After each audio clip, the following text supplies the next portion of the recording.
Welcome. It's a highway to hell. The holy roadside. Step right this way. And they all lay down, holy roadside. Way up on high, the angels Hawaiian there, they spread their wings and they smile for a while. Good morning to you. Today we meet the 5 members of one of the hottest bands around the country. Radio stations around the country have all picked up their debut singles. Badloves, they've cleaned up the arias, the albums are mega packed. Today on the program, the Badloves. The band Lenny Kravitz described as the best support act he's ever had.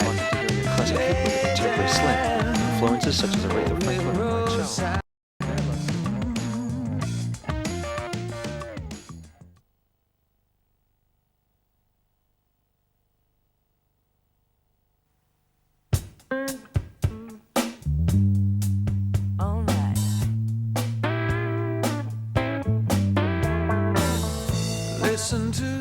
The first day that we all got together to play each other those demos, you know, had the cameras rolling and everyone sitting around with this great sort of expectation. You know, for me personally, it was pretty nerve-wracking because, you know, I knew I only had a couple of songs.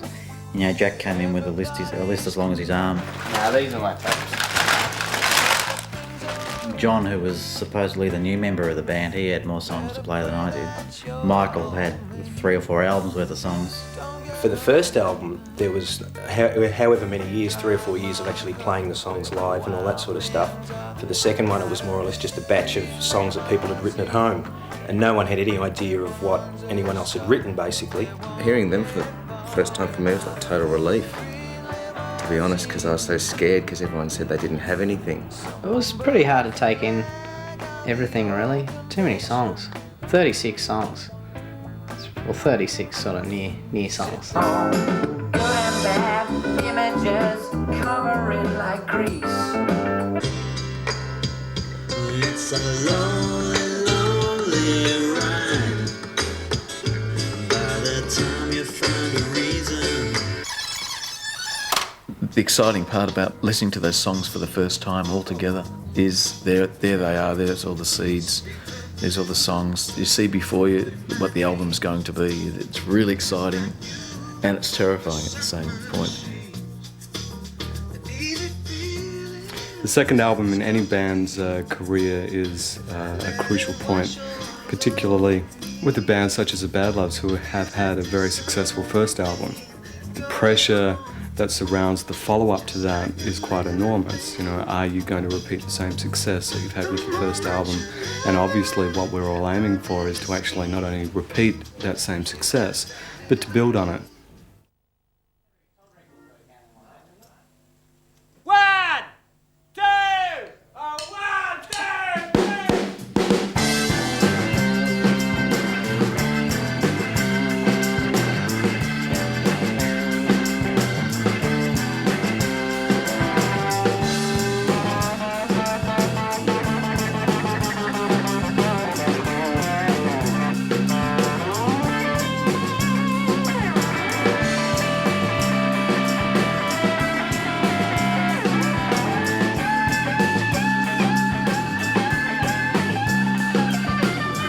The rehearsal process, as much as anything, is one for us to get familiar with the songs, just to wrestle with them and feel if they're actually us, if they feel comfortable, like putting clothes on, I guess. So we're in the change rooms, just trying things on.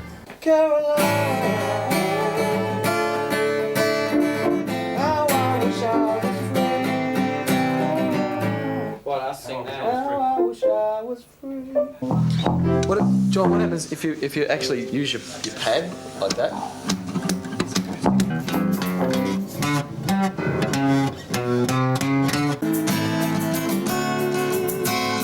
That's it.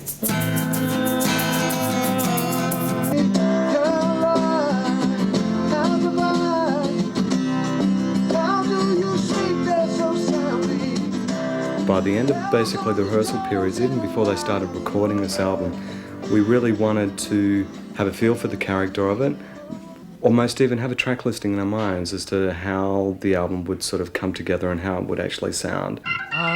Go from the second chorus. Because there wasn't the meeting that said, now let's make an album like this where everyone agreed on a certain direction. Everybody probably did have different expectations, which was the exciting part. We knew we still wanted to do a live approach to it, but the songs themselves dictate the approach. Okay, so we'll go from the top again. And maybe what we should do, we'll just record that much, Doug, if we can, from the top, finish it where we're finishing it, and then just go and have a listen to it. I still think we ought to, at some stage today, spend like a minute in minute brackets sort of thing. Just try some different feels and stop. Don't try and establish anything musically unless there's a feel that's really cool.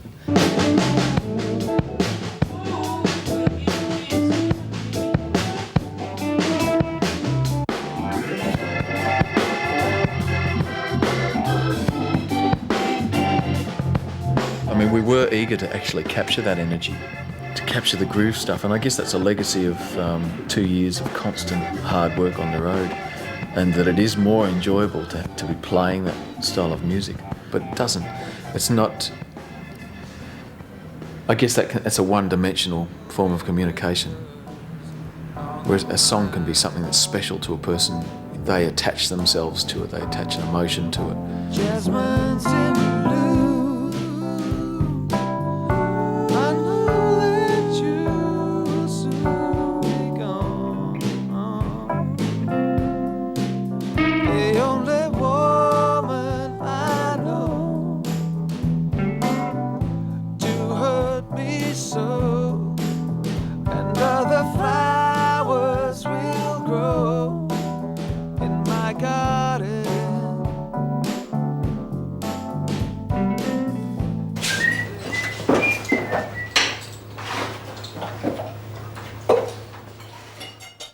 She could be the beauty of Do I have to be in the front? It sounds like Maybe if, say where that monitor thing is, maybe stand there against the keyboard there. Jesus, how many people I got to thank? Give you all day. Happy, happy, happy. We're happy. When you're ready. Okay, camera's rolling. And the winner of the Coca-Cola Australian Music Award for Most Popular Australian Group is... The Badloves. We'd like to thank everybody for voting for us, and we'd like to say a special thanks to everyone from Mushroom, Bill, Sarah, Norman, MG, Warren, Joe, Sue, everybody from Festival, and that thing's going to look great on the bonnet of our car. Thanks. What a great band. More deserved.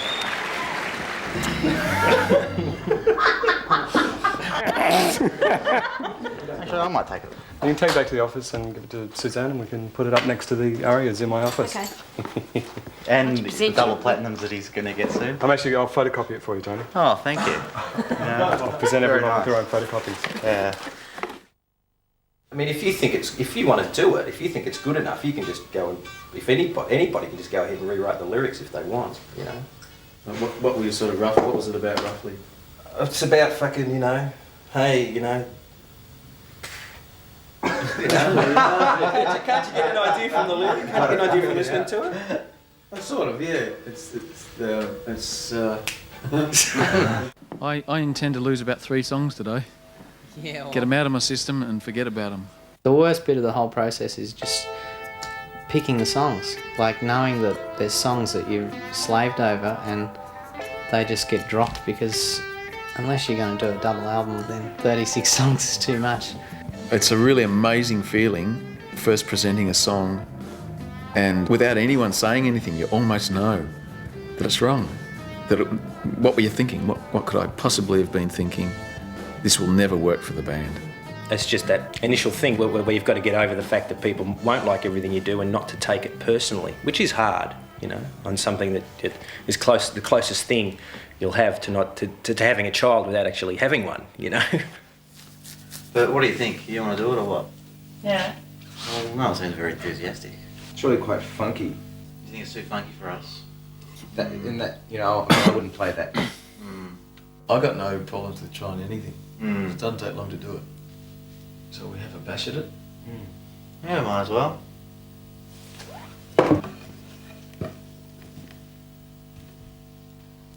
There were songs where everyone knew in their hearts maybe this one won't make it. Well, it's really hard to be either diplomatic and honest, which the situation demands, both at the same time. It's not like you're going to say somebody's song stinks or you absolutely hate it, because you know that that's unfair, and also that the songs can change and take a radical new life on once the band gets hold of them. So it's a very strange time. Good afternoon, Mushroom Records. If we make a list of 10, that'll sort of blossom out to about 15 anyway by the time. I'll call out a song if everyone agrees on Yeah, that. but do you We mean put it on the first A list or the B list? We put it on a list of definites. Okay, if For, everyone for agrees recording on, or for the album? for recording. Yeah. Powerful Karma. Yep. Don't Throw Roses. Yep. Yeah. Precious. Yep. Caroline. Yep. Bill, you happy with that list? Yeah, it's good. Yep. So in total between the A minus and the B list, that's 18 songs. So let's just chuck out 3 and then we've got the ones to record.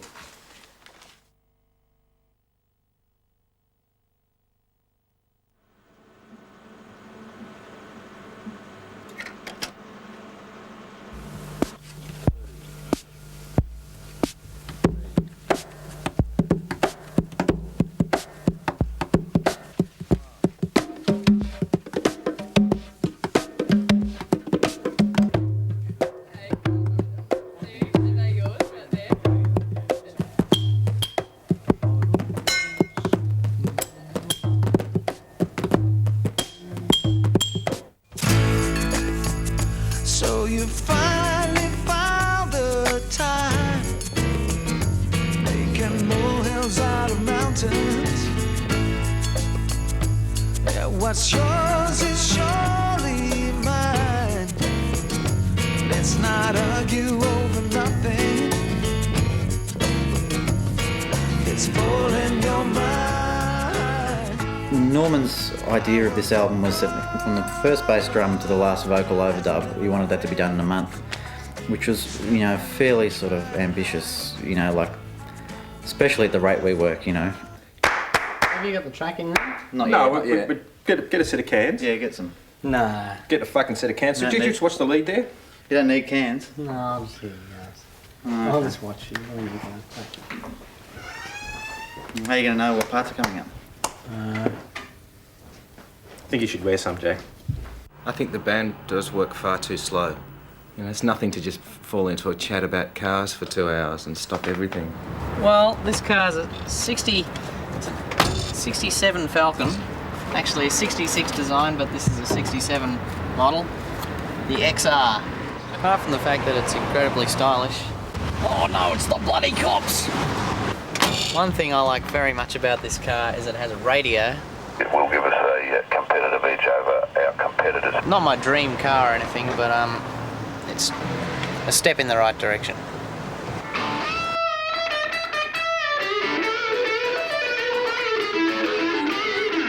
What? Shut up! Don't throw roses on our love till it's over, till its love is gone. I don't want to lead you on, but the drum is just a thorn in my side. If it's over, there's no pain remain. I'm not trying to drag it on, but we're never gonna get that feeling back again. We're never gonna get that feeling back again. We're never gonna.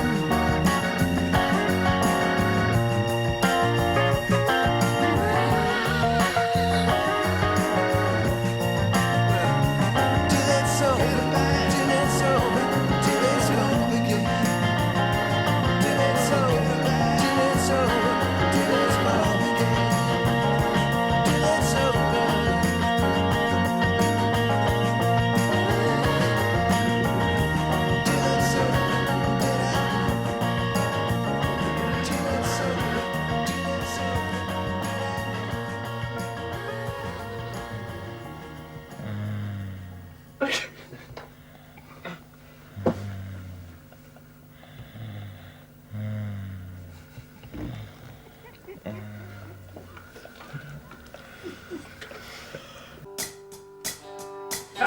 Yep.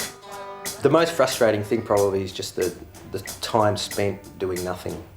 We actually originally had an idea of recording each song completely, starting a song and then finishing it off and going on to the next one, but that was just ridiculous. It was just too time consuming. I know we did that with one song, Precious, and in the end it just became a total pain in the ass because, you know, people would be sitting around waiting to do their bits on the song and someone would be in there like, I remember Jack being in there for good on 2 days doing his guitar part. Yeah, I've worked out a better way to play that line, like that makes it sound more backwardy.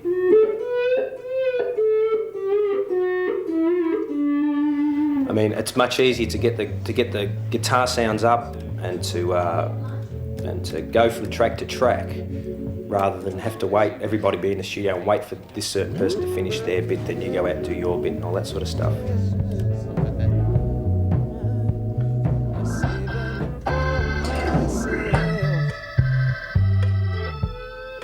So, just drop in there.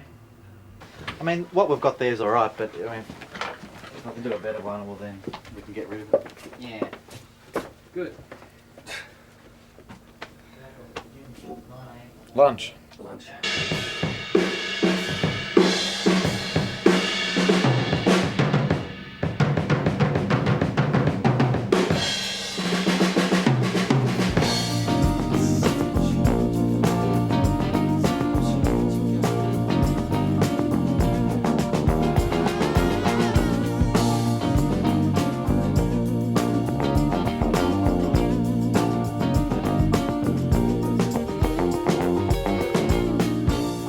I think where the subtleties of a song and the personal nature of a song can get lost is where it meets the recording process.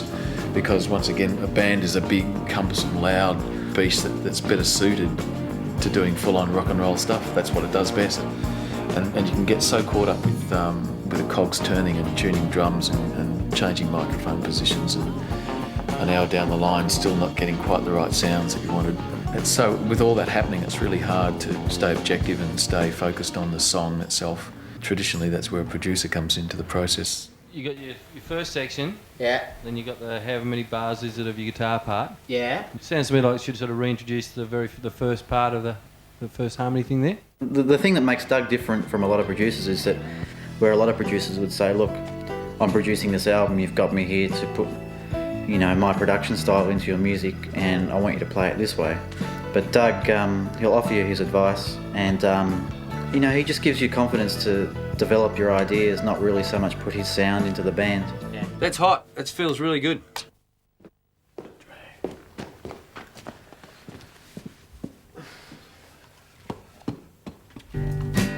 Let your daddy dance.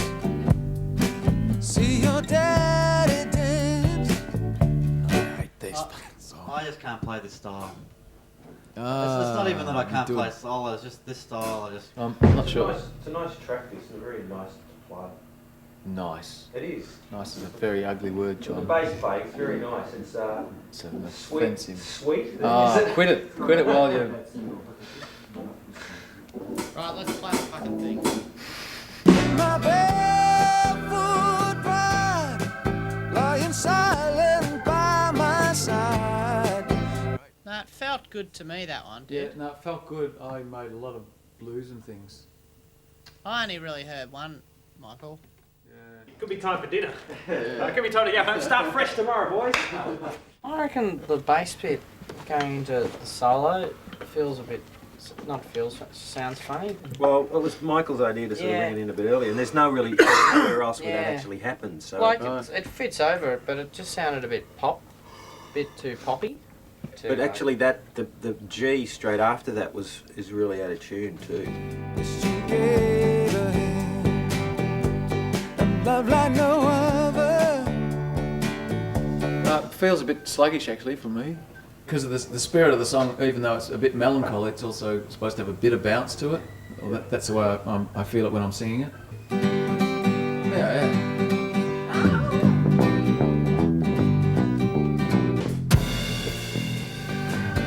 My barefoot bride, lying silent by my side. That was shit house. I really dug that. Yeah, I liked that one. I really disliked it.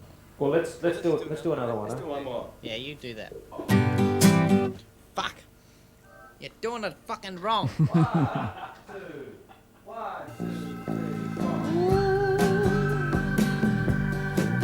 And my barefoot bride lying silent by my side, with her eyes like sunrise dancing on the wildflowers. No, she may not say that much, but it's all there in her touch. Yeah, I tell her I love, and I know that our love will grow.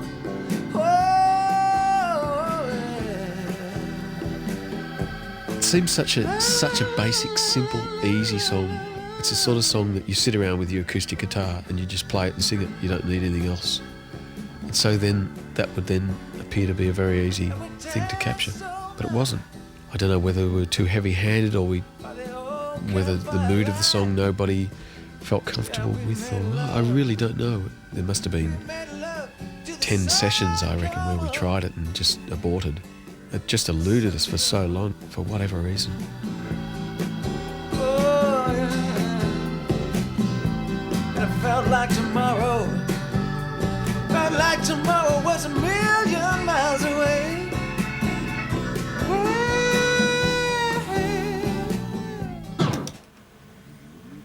Sound like someone grabbed a photo and pulled it down.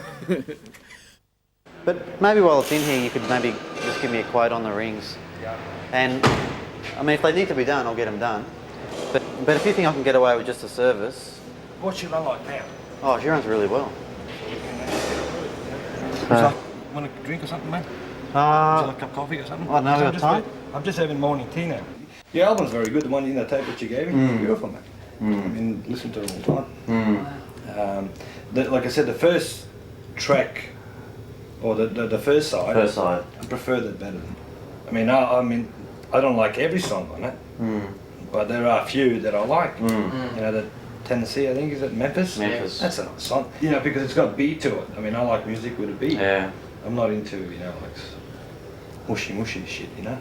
Yeah. Might as well buy Frank Sinatra then. You know? Who chooses what goes on the album? Oh, we all chose. We all did.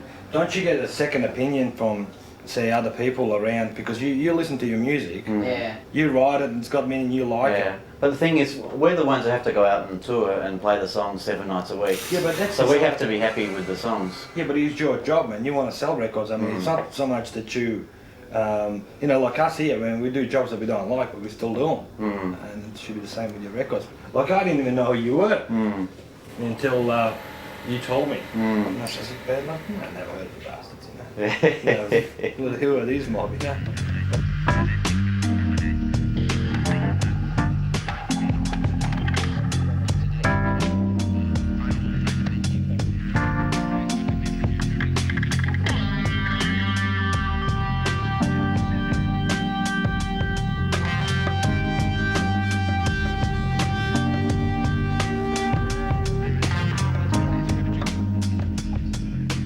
The last track on the album, the instrumental, would be an example of how things can take you by surprise in the studio.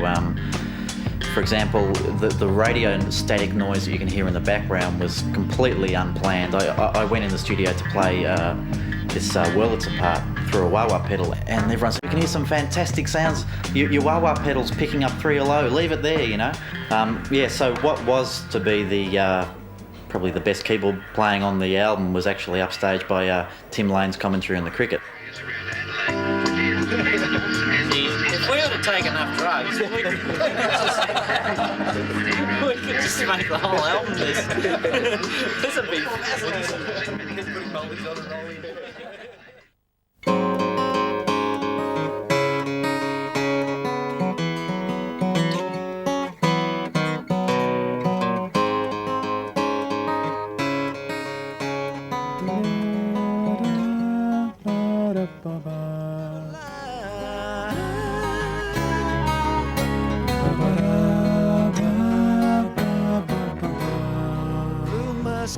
song is written and a song is rehearsed, and the format, the groundwork is laid there. The way it grows is the way, like, for example, a song like Caroline. Like I first pictured that as a song, acoustic guitars, and just basically us playing it, the five of us. And then, like, every day Michael would come in with, and he'd say, oh, we need, the string section's coming in for Caroline tomorrow. Oh yeah, fair enough. Oh, we've got to put percussion on Caroline yet? Oh yeah, okay. Oh, we've got to put some cello on there. Yeah, all right. Saxophone now. And I just couldn't, for me it was complete. That's so, a song does, I suppose it's organic in that way, that it grows every day, it changes every day, and people's ideas, the writers' ideas of the songs change every day.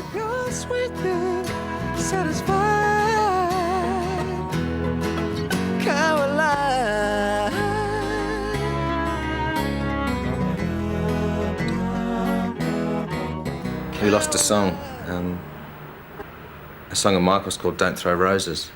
We're in there listening to something or other, and I think Doug said something about we'd lost a song to the god of magnetism. Well, accidentally. What? That, I don't know, snapped or wouldn't play, just wouldn't play. So, yeah, we probably should do a band track tonight. Yeah, in that case, yeah. There's got to be a disaster on the album somewhere. Maybe it was a blessing in disguise, like, it was kind of fun having to do it again, in a way, having another go at it. And I think we got a better take anyway. Not that we'll ever know. Happy stuff, I'm so happy. Well, how long is it? Oh, and it's probably a not one huge. of mine. It's like a Sorry, dog's man. hair. It's a little one.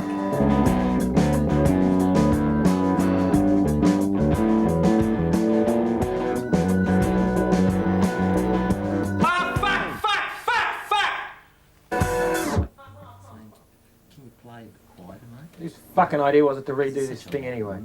I mean, this album was pretty stress-free. There were a couple of occasions where, someone made, the perfect comment at exactly the wrong time. Then I guess it just gets back to whether, I'm just incompetent or you're too pedantic. Well, I don't think I'm too pedantic, and I don't think you're incompetent. I think that's beside the point. It's personalising it too much. If you're with, like, 4 other people, as we were, probably about 6 or 7 other people, for good on 12 hours a day, if not more, for 6 days a week, you can't get too sensitive or anything like that. You've just sort of got to let a lot of things pass. You put that lens into my fucking face again, I'm going to take that camera and break it across my knee. You got that?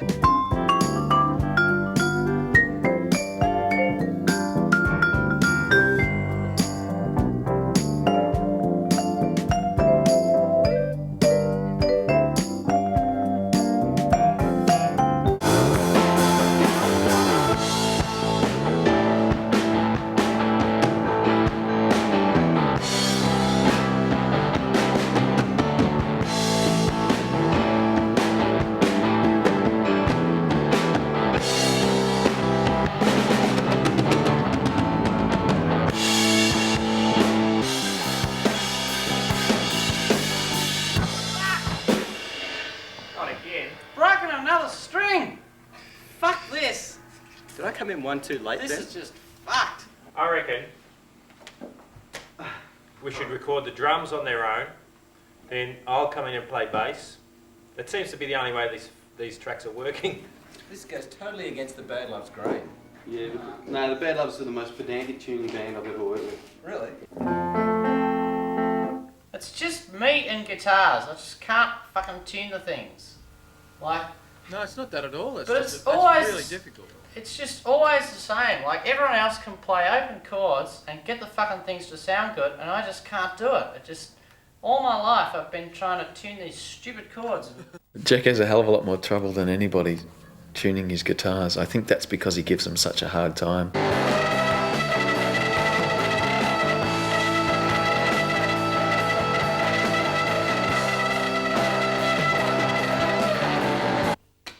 What was that like? That was great. Yeah? I can think of millions of fantastic guitarists, but I can't think of one that operates the way he does, that doubts himself so much, and yet he's just the most brilliant guitarist I've ever come across.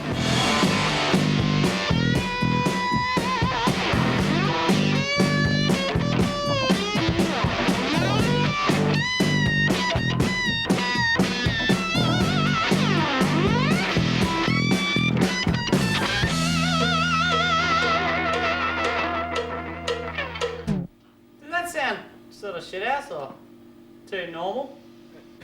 Jack's never sure that he's got the goods, and pretty much always has. He's not searching to find a destination, but just searching for the sake of it and experimenting for the sake of it. It's like he's like the wild card in the band.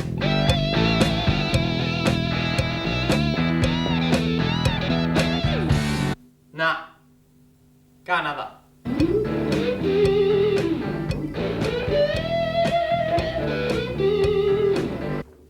I've just sort of lost the plot of it, eh?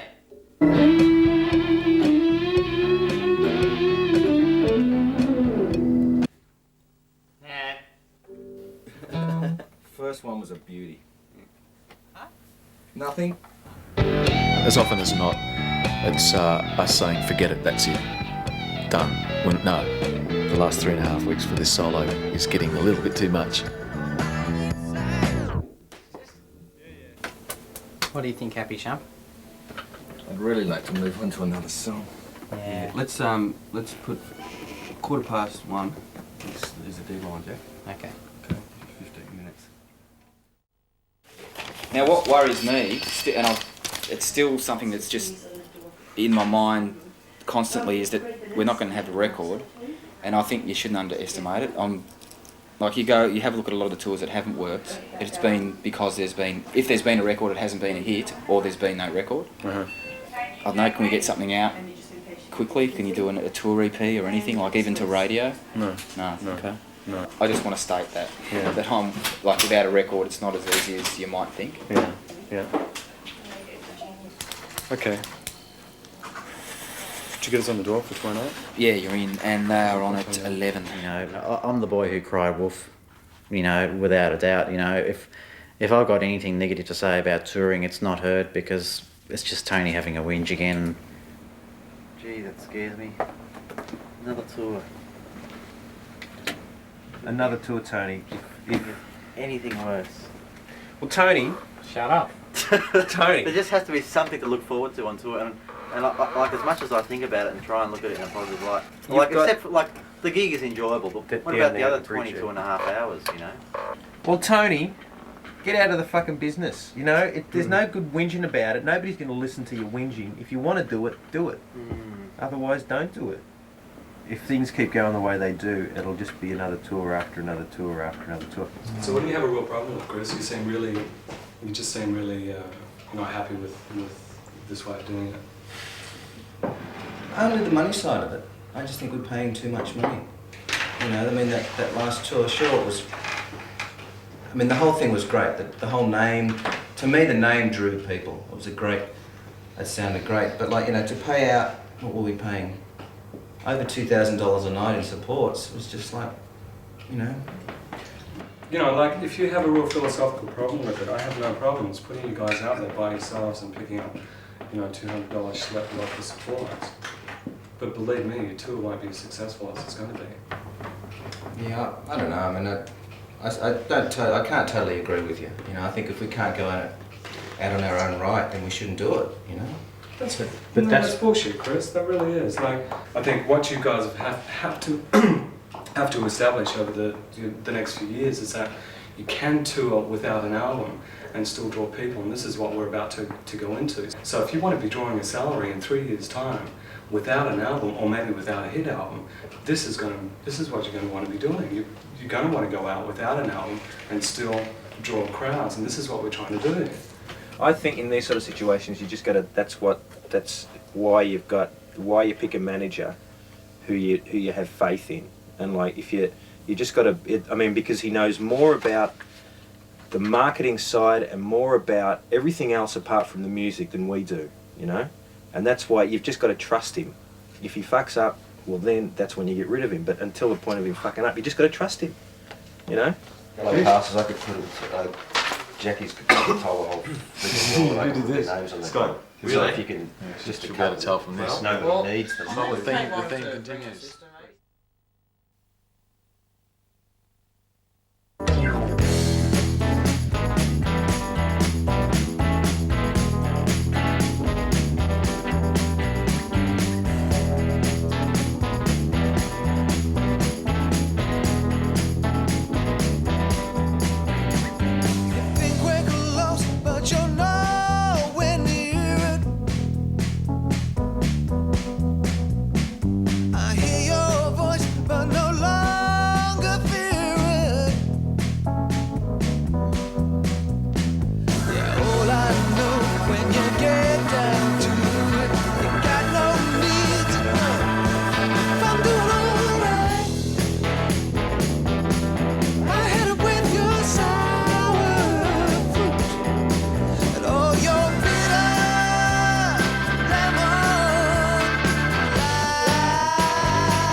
it, you know, like I don't think I'm that loud, and if it's that loud... You're not. Like, you can't isolate it like that. You can't say, take away the guitar and it's all going to stop. No, but it'll stop. Then Michael won't say I must be going deaf because I can't hear myself, you know? But the point I'd like to make is that when we play really loud and everybody just happens to fuck up their volumes and whatever else goes wrong, at the end of the night I've got a fucked voice and nobody else suffers on their instrument the same way that I do. You should have a look at getting some better earplugs. Because Stronger? I mean, just some good quality ones like filters or something rather than those things. Well, because I don't really want... But hold on. That's a really valid point. Yeah.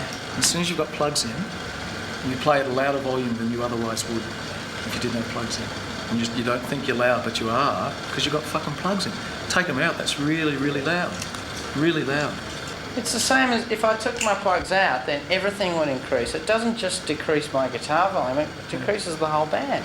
It doesn't just decrease my guitar. I know that, but what I'm saying is still that you add, without any damage to your eardrums, you can crank it when you need to. Yeah, but and you did tonight. I don't. I didn't. You did. You admitted it before. You For the said, solos. Yeah. No, it was. You can still play. I have two channels, and one's got to be set. I don't know about the technical side, Jack. What I'm saying. Well, then you don't want to know, do you? I guess I'm a bit pissed off because in the equal situation where I'm too loud for you, you get me turned off. I'm out. Gone. And that cuts my fucking volume in half. And I scream a lot louder to make up for it, and I burn my voice. At the end of the night, my throat's gone. Your guitar isn't gone. You can play that equally well tomorrow. No, but my ears will be gone. They're not, are they? They're not now. No, my voice is gone. I only turned it off the last couple of songs. Yeah, I know. touring halfway through the album, for me, it definitely cleared the cobwebs, and it was like a breath of fresh air.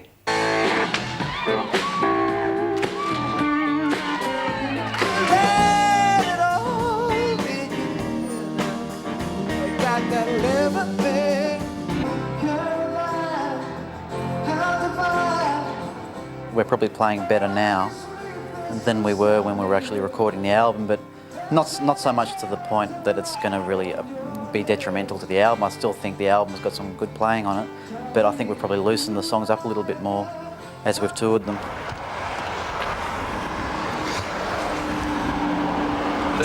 Taking photos of bulls over there. It's great. No, it's beautiful. It really is beautiful. There's some years on it. Shouldn't be happening this early in the tour, though.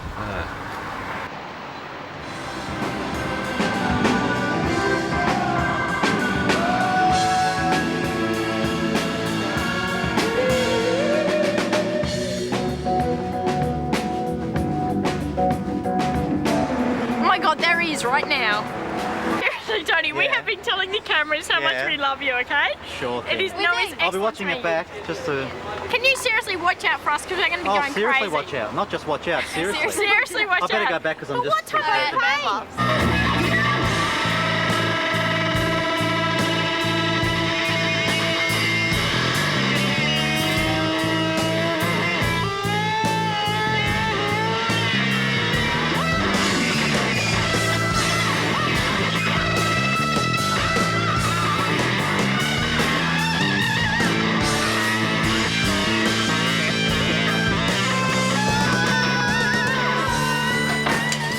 I reckon that was just shit.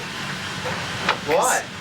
Because it was just like a fucking B-grade cabaret sort of vibe. I don't know. It's just terrible. There's a B-grade band up there. What do you expect? Well, that's what it felt like. I thought it was pretty good, really. Did you?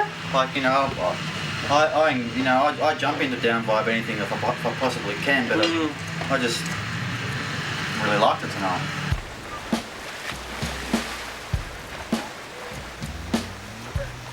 It just really shits me when we end up in these places that are like in the middle of nowhere. We always ring up and we always complain that we hate these places. And then you end up in one of these places. So I don't know. Jack seems to have a few second thoughts about it. You're happy to stay somewhere like this? Yep. So I look unhappy? Jack has second thoughts about everywhere that isn't right in the city. Being holed up in a motel room in a town that you don't really know, you know, I mean, it's fun because you're seeing somewhere new, but like when you've been to, I'm not going to name a town, to Town X for the 10th time, and you're in a motel room for the 10th time, the same one you were in the time before, you sort of can run out of things to inspire you. This is called filling up the water bombs, which we've only got 7 or 8 left, but we're going to make the most of them. Ready? Yeah. We want a bit of a high trajectory. Okay. That way before. That's it. Ready?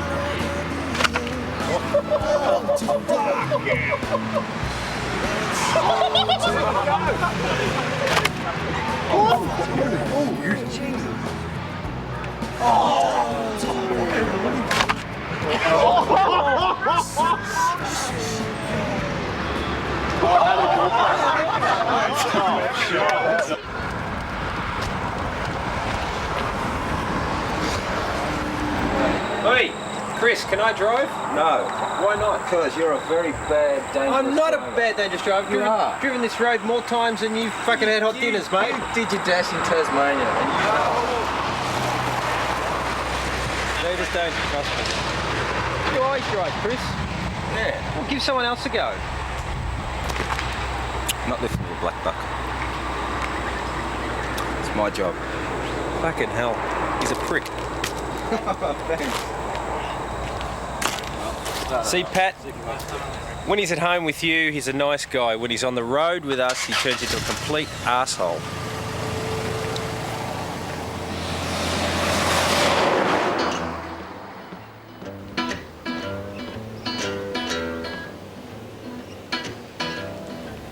What's the population? 1,700.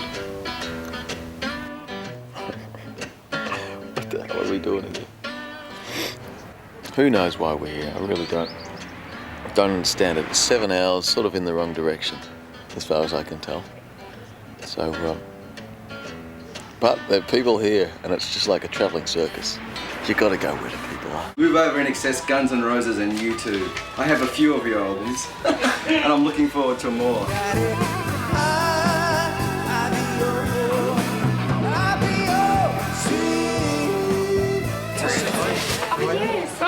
Oh, now this I'm signing a bottle of gin. this will give us a bit of credibility.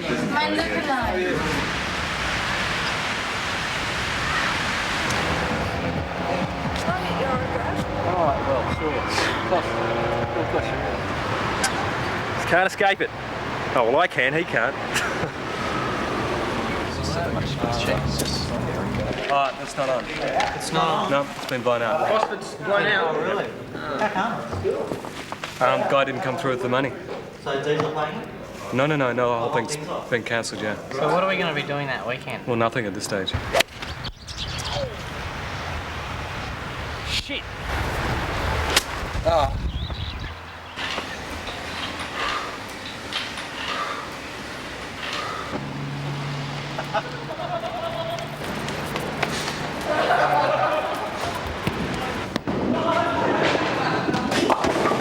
They had really gone over schedule, like as far as recording. They had a lot more recording to do. We actually wanted to have the recording finished before they did that tour, but it was obvious that they had a lot more to do. When they actually start working, particularly in the studio, time is distorted. If you think something will take a day, it'll take 2 days. If you think a song will take 3 days to record and mix, it'll take 2 weeks.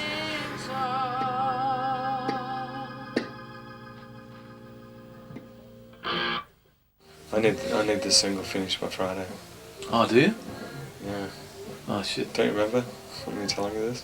No, you At our meeting? Yeah, actually, you're right. Like I need the definitive version of Caroline, plus the other 3 B-sides. It was an awful realisation that despite all the planning and the endless meetings and things, trying to keep things on track, and knowing that we had to get it finished by a certain time to be able to enable us to get overseas, to capitalise on the end of the summer festival, which is where all the big gigs happen in Europe, just meant that we knew we were looking at scrapping the whole idea of all the plans that had gone before us for the last 6 months. I worry about how fickle Australian audiences are, though. I mean, you stay out of their eye for too long and they just forget. I don't want to make a great album and then sell 10,000 copies because they can't be bothered with us anymore. Yeah, there's got to be a way to work more efficiently. It just doesn't, Jake. If your song is an example, you know, it can take a hell of a long time just to be happy with something, and you're not going to go, oh well, the 8 hours up, that's the end of vocals. Yeah. It just doesn't happen. So you might as well scrap the tour in June then, hey? Yep. Go back. I remember we had this discussion at Sing Sing, you know, it's taken too much time, blah, blah, blah, and we still didn't get it done. Mm-hmm. It's just the way we are. If we said, let's go get a cup of tea and be back in 5 minutes, we'd be back in half an hour. Lay down on the roadside. Okay, that approach, but in tune. Oh, it's fine. It's sort of flat, isn't it? But is it just fine because it's taken a long time, or is it? Yeah. Yeah. Here we go. And they smile for a while. Hey children, can't you see? Bad Andrew sisters or something. Okay, I think we're in business now. Loose here, let's go. Just got to find the right things to sing. Okay. Hey children, can't you see? What happened? Sounds really strange through the headphones. Yeah. Which ones? We better do the. Right.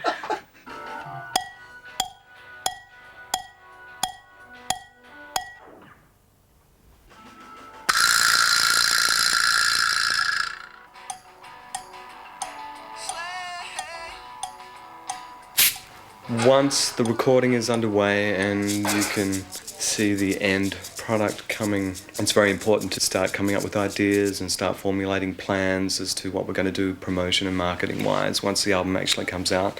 And that's something that you can never start too early. How's that? Yeah, that's good. Okay, everybody see your right of traction. That's it. Okay. One more. Okay, your direction is don't do anything. Good. Am I crazy? Am I unpredictable? I think a lot of the times why these photographers are successful is because of the rapport they can develop with the band. And even though Stuart doesn't so much develop a rapport, he sort of just talks a lot. But he keeps you entertained, and I think that's important, especially on a photo shoot, which are the most boring things you can do with a band. I like to think of myself as a painter with light. You see what I'm saying? It's not so much of a photographer as more of a painter. It's a painterly aspect. Are you with me? Do you speak English at all? Yeah, no, not a lot there, is there? I don't want you fucking dilly-dallying around. What are you the band leader, are you? Well, I was just going through all the shots, and like all the colour ones, you know, the faces are serious and like the composition is really good, but it's really rare that I've seen a photo of you guys where you all look so relaxed and just really, it's really natural. I really like this one too. And you're smiling, it's good.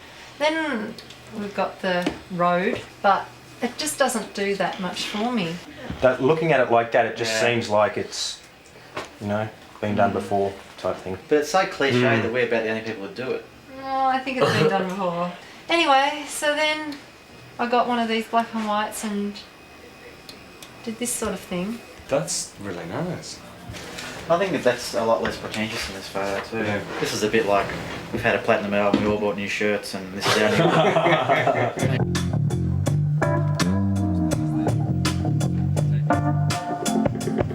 MG's such a daunting figure. He's legendary in Australian music. So whenever he walks in the room, you tend to feel that the atmosphere that he brings with him, and he does fill a room. He's always got a story to tell on things, but no one can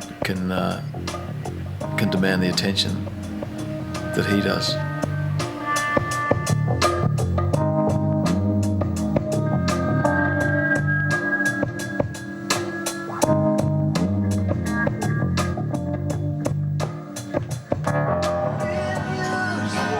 He's one of the most passionate people that you could possibly meet. Passionate in his business, passionate about his music.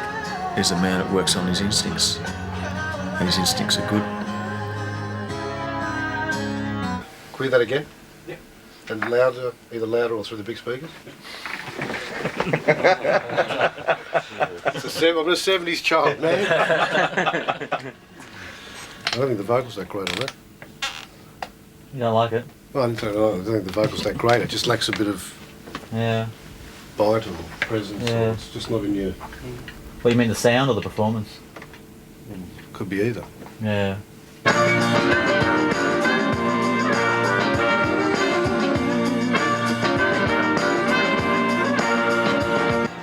That definitely gets better on every listen. It's a tough one. Sounding good. I'm out of here. I've got to go. I've got to go to the theatre. I like what I've been hearing. Oh, good. Yeah. But I'll be down the next few days. It's good to hear something at last, Mike. Good on. Keep up, mate. See ya. Good on you.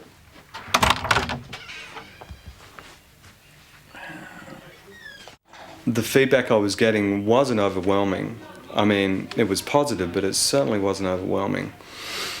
And we called a meeting to basically just discuss, where we're up to after we'd finished the mixes, if everyone was happy with them, if there were other things that they wanted doing. And it was Tony. He came into my office that morning before the meeting started.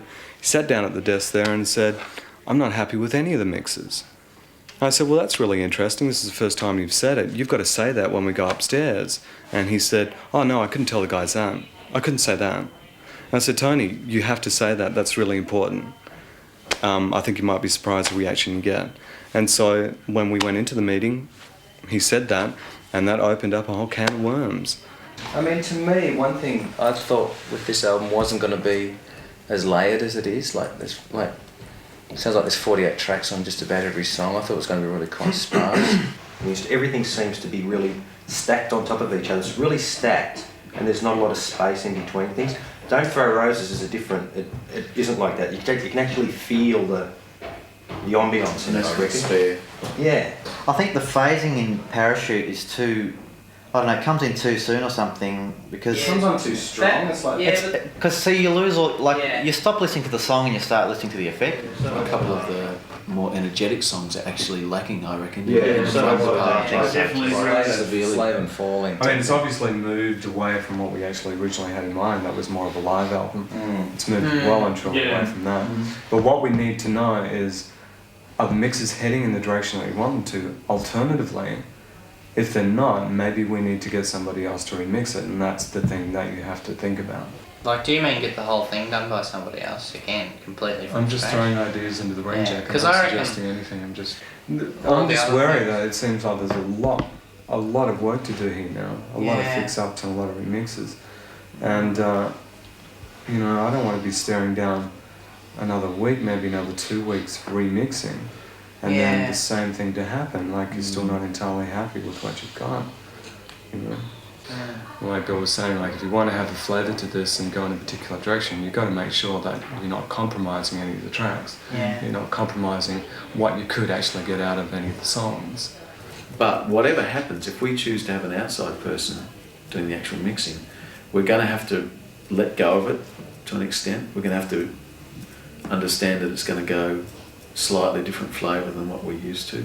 And we decided, it became fairly evident talking to everybody about the direction, the sound of it, the effect it was having listening to the songs, that we did need a fresh set of ears, and it was really easy to overlook the fact that we'd been at it a hell of a long time by the time we got to those mixes. And quite often as part of the process you do need to review mixes, and we needed someone with a new perspective on it, because the way we were chasing it obviously wasn't going the right direction for what we'd actually set out to do in the first place. So Jack, did you get a chance to listen to to many of our songs, many of the masters? I needle dropped this morning. I just went through it, just kind of dropped to get a feel for what it was like. To be honest with you, the way I basically do it is if I feel that I'm not the right person for the job, if I don't have what I think people want, I would rather not do it. When I mix a record for somebody, I really like at least one, if not two band members present, because I like it to be tailored to their taste, because it's not my record, it's your record. Yeah. Oh, that's good. But as a general thing, we're looking for just warmth, natural sounds, no sort of audible effects. Pretty much the way I use effects is sort of like really great makeup. Yeah. A woman that you look at that you see the next day and you go, fuck, I had no idea. Yeah, right. That night, what happened? Is this record recorded analog? Yeah, it is. Is it one machine or two machines? One. One 24 track? Yep. Period.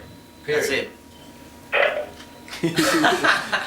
Just You hung up okay, on Jack? us. The phone. Well, I haven't done that for a while. Good. Ah, good. That's fucking great. Taking it to a mixer who hasn't seen the band, hasn't heard the band before, has heard just like a few snippets of songs, for him to actually say, "Oh yeah, I can do it," and to basically leave it all up to him in his lap. It's a bit of a worry, because you sort of, again, you commit yourself to someone who doesn't really know a hell of a lot about what's going on, and you just got to trust that they're going to do the right thing by you. So obviously, I've got to try and negotiate something here. This is ridiculously expensive. But other than beyond that, what do you think? Well, anybody that we get, if we're in this situation where we have to actually get a name and a reputation as well, have the ability, to do our record the way we want it, it's going to cost us a hell of a lot of money, aren't they? Exactly. It basically doubled our recording budget, which is a lot when you're talking about a small market like Australia, because you have to sell so many records to recoup in this country. So to increase your recording budget by that much, you need a very successful album to actually recoup your costs. That was probably the worst thing with the whole album. Making the whole album was when I found out that we were going to mix it in the US and Michael had been chosen to go. That for me was just the hardest thing in the world. It was impossible to send five guys across. I would have been happier just one going across, and the obvious person was Michael. Chris decided to go across and have a bit of a holiday, and so that was the case. Chris paid for himself to go across.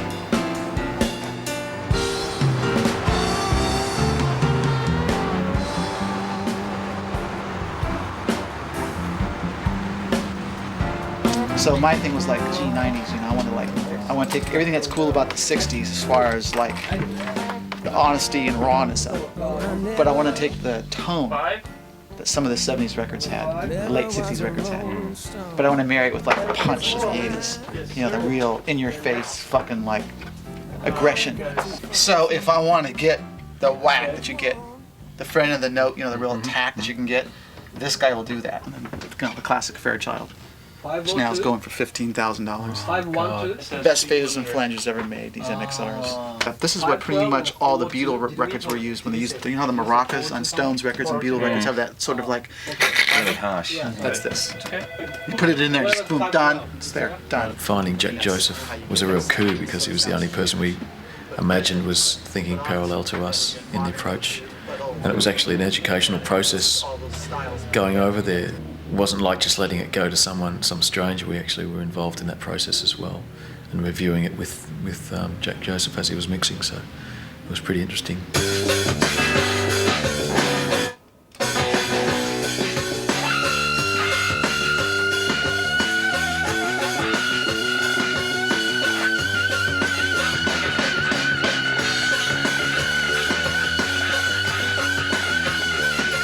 The good thing is that it feels really, really good. The track feels really, really good. Which is great, because that's sometimes you get something that somebody wants manipulated, except it doesn't feel great, and then you're kind of fucked. Yeah. This track feels, I can tell the playing feels really good. Rhythm section feels locked. We were discussing last night too that as a general thing, it'd be really fantastic to have like the bass itself really quite prominent in the mix. I guess I'm not talking bottom end so much as just attitude instrument. The snare feel, which Chris does. Oh, the inside stuff. Yeah, is not there, which we imagine with a bit of compression. Yeah. We could bring that up and it would become rhythmic and percussive. No problem. We'll stand this fucker up. Cool. Yeah. I'll go to it then.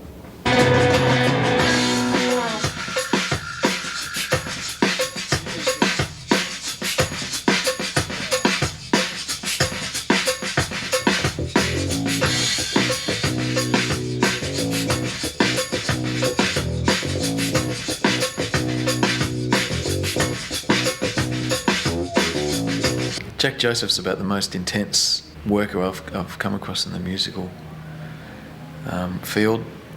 I mean, he puts his head down in the morning and he just really doesn't come up for air.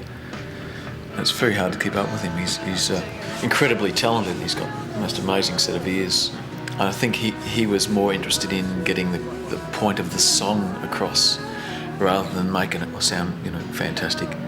That obviously is a requirement as well that he had to fulfill, but he's more interested in the mood of the song, and he would try and figure what the main point of the song was and extract it.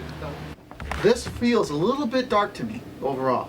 So it's very warm, but it doesn't want to go brighter. Every time I try to make it brighter, it doesn't like it.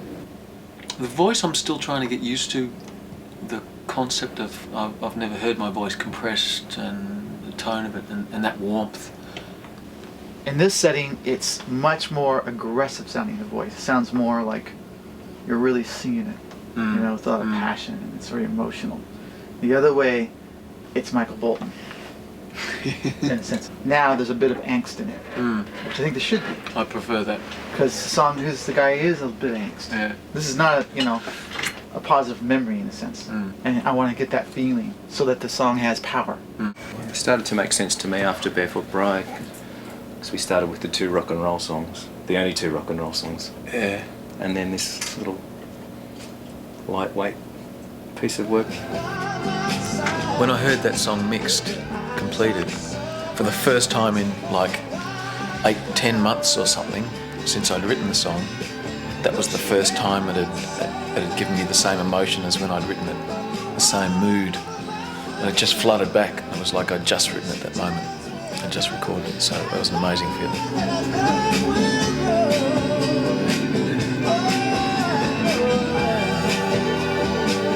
Come to you. Oh, congratulations, mate. That's fucking fantastic. Overwhelming. I love it. Magic.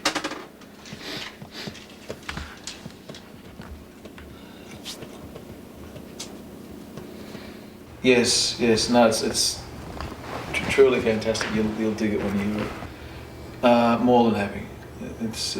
Just sounds fantastic. The first thing that I heard was when Michael Gudinski came back. He was actually in LA when they were finished mixing the first 2 tracks, and he brought a cassette back with him, and went up to his office, and he didn't even tell me what he was playing. I didn't know that he had it, and he put this song on, and it was the first couple of bars to Slave, and from the moment you heard the sound of the guitar to the first couple of bars in Slave, you knew that this guy nailed it. Like, there was such excitement in the sound of it, and just got this enormous buzz from hearing it. I heard the whole track and thought, yeah, this is absolutely fantastic.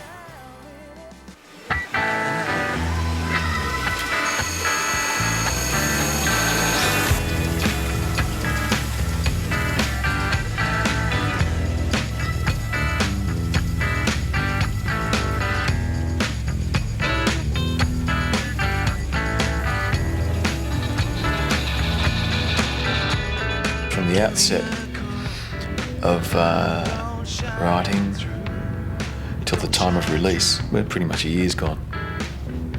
We would never have thought it would take that long. We would never have thought it would take that much money. There is an element of alienation, self-imposed. You've chosen this ridiculous career that does take you out of the normal stream, and it's very hard to relate to normal people's lives, and probably for them to relate to you also. What the public sees is the end product. They see the glam, the glitter and the lights, and they see the forum that it's presented in. And so that's understandable that then they'll expect the whole of your life must be grand. We don't feel particularly comfortable with anything else but making music. Although it does seem marketing's a strange beast, because we seem to have acquired an image of not having an image, and that in itself is almost marketable.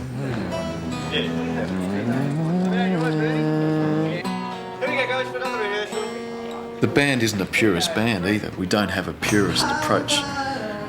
We enjoy being part of the pop culture thing, and that our music is a bit of a melting pot of all difference, from the Beatles to blues, straight blues, and bits of jazz or whatever.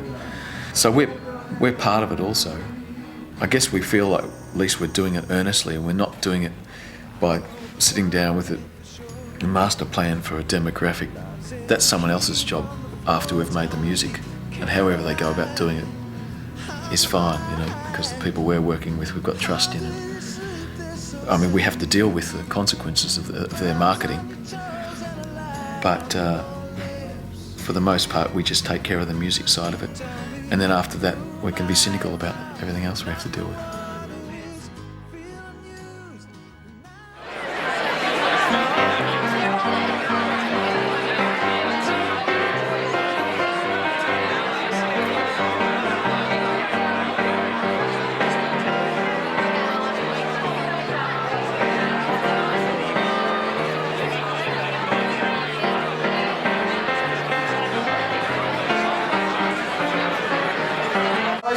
We're ready to go. Okay. Are you ready to go? Are you ready to go, Jack? We're ready for a white MF Christmas. See you well. Welcome everyone. It's a very special night. Would you really make them feel welcome for a very special performance tonight? The Badloves.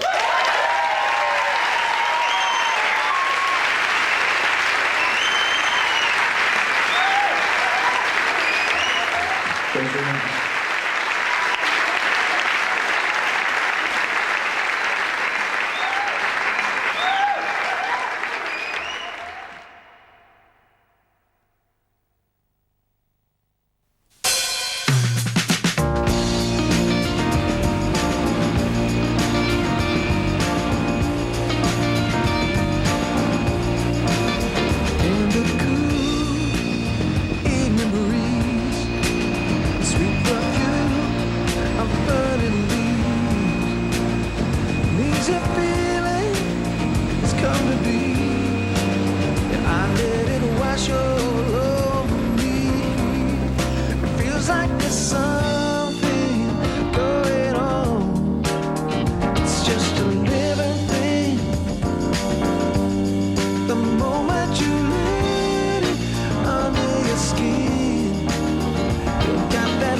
Like a dream, right?